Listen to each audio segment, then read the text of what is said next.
எனக்கு சொல்யூஷன் தெரிலன்னு புலம்புறதுக்கு காரணம், பிரபஞ்சம் சொல்கிறத நம்ம காது கொடுத்து கேட்டிருக்க மாட்டோம். இப்போது நம்ம நம்பரோடு சேர்ந்து வாழ்கிறோன்னு வச்சுக்குவோம். இல்லை பிரபஞ்சத்தோடையே சேர்ந்து அந்த ஒத்திசைவில் வாழ்கிறோம் அப்படின்னா அதை எப்படி நம்ம கண்டுபிடிக்கலாம்னா, நமக்கு நிறைய சமிக்கை இருக்கும், நிறைய நிமித்தம் நமக்கு பேசிக்கிட்டே இருக்கும் டெய்லி. இது வேணும், இது வேணாம், இது இப்படி தான் இருக்குது, இது இப்படி தான் இல்லை. நீங்கள் காலையில் எழுந்திரிச்சு அதிகாலையில் தியானம் பண்ணுங்கள், பிரபஞ்சத்தோடு கொஞ்சம் பேசுங்க. ஏன்னா அந்த அதிகாலை முகூர்த்தங்கிறது அது ஆகாய தத்துவத்தில் உட்காந்துருக்கும். அந்த நேரத்தில் மெடிடேஷன் பண்ணுறோம், ஒரு தேர்ட் ஐ ஓப்பன் பண்ண ட்ரை பண்ணுறோம்னா அது ஈஸியாக கனெக்ட் பண்ணணும். அவங்க ஒரு நம்பரை சொல்கிறாங்க, ஒரு 4-5 நம்பர் சொல்கிறாங்க. நான் அந்த ஒரு 5 நம்பரில் ஒரு நம்பர், இந்த நம்பர் நீங்கள் எடுத்துக்கலாம் கேட்ட அடுத்த செகண்டே அதை அந்த யோசிக்கிற வினாடி கூட இல்லாமல் அதை எடுத்துக்கலான்னு சொன்னேன். அவங்க கொஞ்ச நாள் கழித்து திருப்பி வந்து இது எப்படி உடனே இதை கிளிக் பண்ணிங்க, இது எப்படி உடனே சொன்னீங்க அப்படின்னு கேட்டப்போ நான் அவங்களுக்கு ஒரு எவிடன்ஸோடு ஒன்று காட்டினேன். அவங்க எந்த நம்பரை கேட்டாங்களோ, எந்த நம்பரை வாங்கலான்னு கேட்டாங்களோ, என் காருக்கு முன்னாடி அந்த நம்பர் வேறு ஒரு காரில் கரெக்டாக என் காருக்கு முன்னாடி அந்த காரில் அந்த நம்பர் போயிட்டுருக்கு.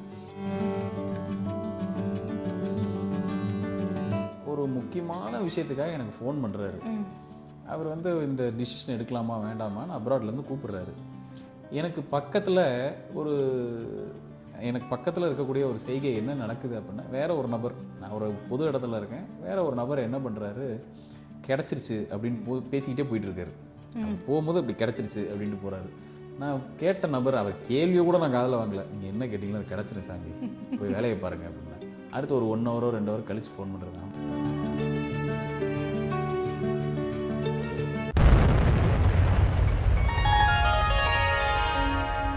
ஸ்ரீ மகாஸ் இன்ஃபினிட்டி நேயர்களுக்கு நர்மதாவின் அன்பான வணக்கம். நம்மளுடைய சேனலில் தொடர்ந்து பல்வேறு விதமான ஆன்மீக தகவல்கள் பார்த்துட்ருக்கோம். அந்த வகையில் இன்றைக்கி நம்ம பார்க்க போகிற இந்த ஒரு பதிவில் நம்பர்ஸ்க்கு பின்னாடி இருக்கக்கூடிய மேஜிக் என்னென்ன அப்படின்றத பற்றின தெளிவான விளக்கம் கொடுக்கறதுக்காக நம்ம கூட இன்றைக்கி ஆஸ்ட்ரோ நியூமராலஜிஸ்ட் டாக்டர் மகாஸ் ராஜா அவர்கள் இணைஞ்சிருக்கிறாங்க.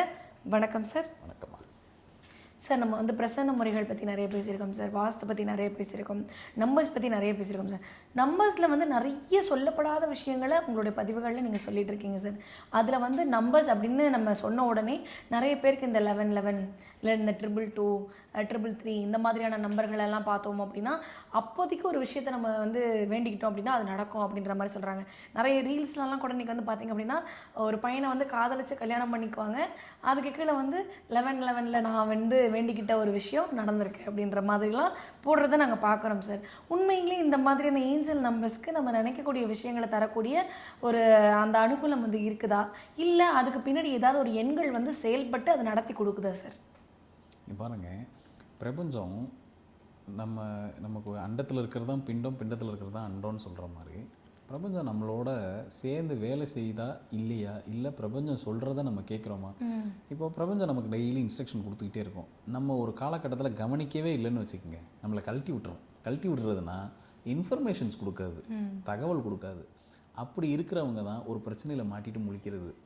எனக்கு சொல்யூஷன் தெரிலன்னு புலம்புறதுக்கு காரணம், பிரபஞ்சம் சொல்கிறத நம்ம காது கொடுத்து கேட்டிருக்க மாட்டோம். இப்போது நம்ம நம்பரோடு சேர்ந்து வாழ்கிறோன்னு வச்சுக்கிருவோம்.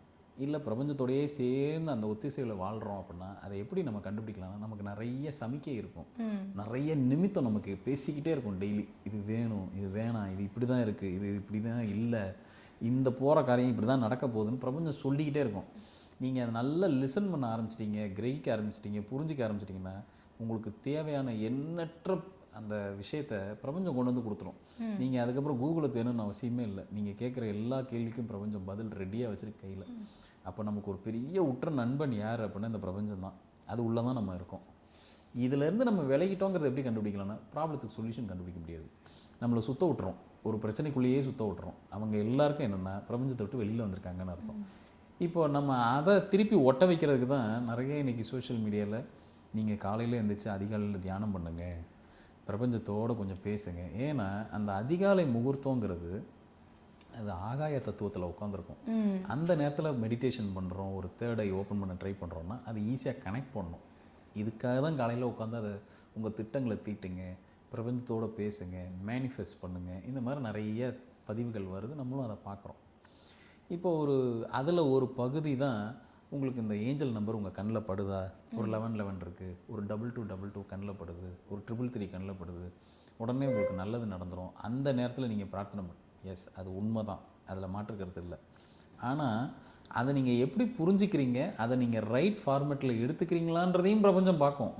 நாட் ஜஸ்ட் அதை காமிச்சிட்டாலே உங்களுக்கு நல்லது தான் நடக்க போகுதுங்கிறது அர்த்தம் இல்லை. சில விஷயத்தை அலர்ட் பண்ணுறதுக்கும் காட்டும். இன்னொன்று, உங்களுக்கு ஏதோ ஒரு நல்லது கெட்டதை சொல்கிறதுக்கு தான் இந்த பிரபஞ்சம் வருதே தவிர வெறும் பாசிட்டிவை மட்டும் சொல்கிறதுக்கு இல்லைங்கிறத முதல்ல புரிஞ்சுக்குங்க. கண்டிப்பாக இந்த பிரபஞ்சம் ரெண்டுத்தையும் சேர்த்து தான் கொடுக்கும். ஒரு சமீபத்தில் நடந்த ஒரு ஸ்டோரி சொல்கிறேன். ஒரு நபர் என்ன பண்ணுறாங்க, தன்னோட காருக்கு ஒரு நம்பர் வேணும் அப்படின்னு கேட்குறாங்க. ஒரு புது கார் வாங்குறாங்க, அதுக்கு ஒரு நம்பர் வேணும் அப்படின்னு கேட்குறாங்க. அவங்க ஒரு செட் ஆஃப் நம்பர்ஸை செலக்ட் பண்ணி எனக்கு அனுப்புகிறாங்க. நான் கார் டிரைவிங்கில் இருக்கேன், எனக்கு ரொம்ப அர்ஜென்ட்டு, நான் இப்போ வந்து ஆர்டிஓ ஆஃபீஸில் இருக்கேன், எனக்கு ரொம்ப அர்ஜென்ட்டாக அந்த நம்பர் வேணும்னு கேட்குறாங்க. பொதுவாக எப்படி கால்குலேட் பண்ணுவோம், நான் உட்காரணும், நான் ஒரு ஆஃபீஸ் டேபிளில் உட்காரணும், நான் நிறைய கால்குலேஷன்ஸ் பார்க்கணும், அதை பார்த்து தான் இது சரியா தப்பா அப்படிங்கிறத மைண்டுக்குள்ளே என்ன தான் நமக்கு மென்டல் கால்குலேஷன் இருந்தாலுமே இதை சொல்கிறதுக்கு நமக்கு அது ஒரு அமைப்பாக உட்காந்து சொல்லணும். ரைட், அது சரிதான். ஆனால் அப்படி நபர் அங்கேருந்து கேட்கும் போது ஒரு குயிக் பதில் கொடுக்கணும். ஏன்னா எப்பயுமே இங்கே இப்போ என்ன நடைமுறையில் இருக்குன்னா, நம்பர்ஸ் அப்படி நிமிஷத்தில் அப்படி ஓடி போயிடுது. ஏன்னா நிறைய பேர் அதை லாக் பண்ணிடுறாங்க. அதனால் அதை நம்ம ரொம்ப டைம் கொடுத்து ஓகே நான் நாளைக்கு சொல்கிறேன்லாம் சொல்ல முடியாது. அப்படி உடனே அந்த என்ன சீரிஸ் வருதோ அந்த இடத்துல நம்ம லாக் பண்ணியே கேட்ட நபர் யார், கேட்ட சூழல் என்னன்றது எனக்கு தெரியும் சார். அப்போது அந்த நபர் அங்கேருந்து கேட்கும் போது அதுக்கு உடனடியாக பதில் நான் எப்படி கொடுத்தேன் அப்படின்னா, அவங்க ஒரு நம்பரை சொல்கிறாங்க, ஒரு 4-5 நம்பர் சொல்கிறாங்க. நான் அந்த ஒரு 5 நம்பரில் ஒரு நம்பர், இந்த நம்பர் நீங்கள் எடுத்துக்கலாம் கேட்ட அடுத்த செகண்டே, அதை அந்த யோசிக்கிற வினாடி கூட இல்லாமல் அதை எடுத்துக்கலான்னு சொன்னேன். அவங்க கொஞ்ச நாள் கழித்து திருப்பி வந்து இது எப்படி உடனே இதை கிளிக் பண்ணீங்க, இது எப்படி உடனே சொன்னீங்க அப்படின்னு கேட்டப்போ நான் அவங்களுக்கு ஒரு எவிடன்ஸோடு ஒன்று காட்டினேன். அவங்க எந்த நம்பரை கேட்டாங்களோ, எந்த நம்பரை வாங்கலான்னு கேட்டாங்களோ, என் காருக்கு முன்னாடி அந்த நம்பர் வேறு ஒரு காரில் கரெக்டாக என் காருக்கு முன்னாடி அந்த காரில் அந்த நம்பர் போயிட்டுருக்கு. இது என்ன அர்த்தம்னா, இதை நம்ம எப்படி புரிஞ்சுக்கலாம்னா, கேட்டவங்களுக்கு பதில் இதுதான், நீ ரொம்ப யோசிக்காத அப்படிங்கிறத பிரபஞ்சம் எனக்கு நான் அதை லிசன் பண்ணுறேன், பதிலுக்கு அது பதில் கொடுக்குது. சரி, எனக்கு புல் இருக்குது சார். ஏன்னா நான் அந்த சம்பவம் நடக்கும் பொழுது நானும் அங்கே இருந்த ஒரு நபர்.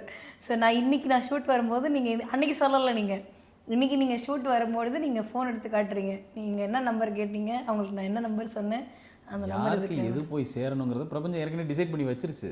இப்போ எனக்கு எப்படி கைட் பண்ணுதுன்னா, காரணம் நான் பிரபஞ்சத்தை லிசன் பண்ணுறேன், பிரபஞ்சம் என்னை லிசன் பண்ணுது. இவ்வளோதான் லாஜிக். அப்போ நம்ம வேற இல்லை, நம்பர் வேற இல்லை அப்படிங்கிறதுக்கு இது ஒரு பெரிய சான்று. அது பக்கத்தில் இருந்து பார்க்குறவங்களுக்கு ஆச்சரியமாக இருக்கும். Seriously sir. ஏன்னா நாங்கள் வந்து கேட்ட அந்த டேட்டு, கேட்ட அந்த டைமு எங்களுக்கு நல்லா தெரியும். ஏன்னா அந்த 1:30க்குள்ளே வந்துட்டு அவங்க ஆர்டிஓ ஆஃபீஸில் வந்துட்டு போயிடுவாங்க. அந்த 1:30க்குள்ளே நாங்கள் சொல்லணும். கரெக்டாக அந்த 1:30க்குள்ளே அந்த நீங்கள் சொன்ன டைமு, அந்த ஃபோட்டோ பார்த்தபோது எங்களுக்கே ரொம்ப ஷாக்கிங்காக இருந்தது. கேள்வி கேட்குற நபர் எத்தனையோ கிலோமீட்டருக்கு அந்த பக்கம் இருக்காங்க, அவங்க வேற ஒரு இடத்துல இருக்காங்க, நான் வேற ஒரு இடத்துல ட்ராவலில் இருக்கேன். அந்த பிரபஞ்சம் இது வேற ஒன்றுமே கிடையாது. இது எல்லாருக்கும் நடக்குமானா நடக்கும். நம்ம லிசன் பண்ண தயாராக இருந்தால் பிரபஞ்சம் ஆன்சர்ஸ் எடுத்து கொடுக்க தயாராக இருக்குது, பதில் சொல்கிறதுக்கு தயாராக இருக்குது. பாவம் நம்ம கேட்குறது தான் இல்லை, கவனிக்கிறது தான் இல்லை. அப்போது பதிலை தயார்படுத்தி வச்சிருச்சு. அங்கே கேள்வி உருவாகும் போதே பதிலை தயார்படுத்திருச்சு. அவங்க கேட்ட நம்பரும் எனக்கு முன்னாடி என் கண்ணுக்கு முன்னாடி இருந்த நம்பரும் ரெண்டும் ஒன்று. சார், இப்போ என்ன எனக்கு சந்தேகம்னா சார், நீங்கள் உடனே சொல்லிட்டீங்க. எப்பயுமே ஒரு நம்பர் வந்து நீங்கள் சூஸ் பண்ணுறதுக்கு முன்னாடி நான் பார்த்துருக்கேன், பிரசன்னம் போட்டு பார்க்குறதோ, அவங்களுடைய பிறந்த தேதியை கனெக்ட் பண்ணி பார்க்குறதோ, இல்லை வந்து கணவன் மனைவியாக இருக்கிறாங்கன்னா 2 பேரோடைய தேதியை நீங்கள் கனெக்ட் பண்ணி பார்க்குறது, இந்த மாதிரி நிறைய டேர்ம்ஸ் அண்ட் கண்டிஷன் வச்சுருப்பீங்க. பட் வந்து கேட்ட நபரை பற்றி உங்களுக்கு நல்லா தெரியும், அவங்களுடைய பிறந்த தேதி தெரியும், அவங்களுடைய கணவருடைய பிறந்த தேதி, அந்த மாதிரி எல்லா விஷயங்களும் தெரிஞ்சிருக்குன்னு வச்சுக்கோங்களேன். பட் இருந்தாலும் அந்த ஃப்ராக்ஷன் ஆஃப் செகண்டில் சொல்லும் பொழுது அது அவங்களுக்கு பாசிட்டிவிட்டி கொடுக்கும், இல்லை நெகட்டிவிட்டி கொடுக்கும், இல்லை என்ன மாதிரியான பலன்கள் கொடுக்கும், அது எப்படி சார் உங்களுக்கு பிரபஞ்சம் சொல்லியிருக்க முடியும்? அது நீங்கள் உட்கார்ந்தா தானே அது வரும். பிரபஞ்சம் எப்படி சார் அதையுமே உங்களுக்கு சொல்லுமா? ரொம்ப சிம்பிள். நான் ஒரு 5 நம்பர் ஏற்கனவே கொடுத்துட்டேன். ஆமாம், அந்த 5 நம்பர் அவங்களால எடுக்க முடியல. அப்போது இந்த நம்பர் இது எடுத்துக்கலாமான்னு கேட்கும் போது இங்கே பதில் எனக்கு ரெடியாக இருக்குது. அப்போ நான் டிசிஷன் பண்ணலை. அப்போ நீ கொடுக்காத, ஏற்கனவே நான் டிசிஷன் பண்ணிட்டேன், இந்த நம்பர் தான் அவங்களுக்கு வரும். நான் அன்றைக்கி அந்த நம்பரை பார்க்கல, நான் நோன்னு சொல்லியிருந்தாலும் அவங்க அந்த நம்பர் தான் எடுத்துருப்பாங்க அன்றைக்கி. ஸோ அதுதான் விதி. அப்போது அந்த நல்லதையோ அதை சார்ந்து இருக்கக்கூடிய நல்லது விஷயங்களை பிரபஞ்சம் ஏற்கனவே முடிவு பண்ணி வச்சிருச்சு, டிசைட் பண்ணிருச்சு. இன்றைக்கி நான் ஒயிட் கலர் ஷர்ட்டு தான் போட போகிறேங்கிறத ஏற்கனவே பிரபஞ்சம் டிசைட் பண்ணியாச்சு. சரி சார், அப்போ எல்லாமே ப்ரீ டிசைடட்னா அப்போ நம்மக்கிட்ட என்ன தான் இருக்குது அப்படின்னா, நம்மக்கிட்ட அதை புரிஞ்சிக்கிறதுக்கும் அதை வந்து அனுபவிக்கிறதுக்கான அறிவை தான் கடவுள் நமக்கு தீட்டி கொடுக்குறாரு. இதை எப்படி அனுபவிக்க போகிற, இதை எப்படி புரிஞ்சிக்க போகிறோங்கிற அறிவை தான் நமக்கு தீட்டி கொடுக்குறாரே தவிர அதுக்குள்ளே தான் நம்ம பேனிக் ஆகிக்கிறோம். ஸோ அது ஏற்கனவே ப்ரீ டிசைடட், அது அப்படி தான் வந்து சேரணுங்கிறது ப்ரீ டிசைடட்.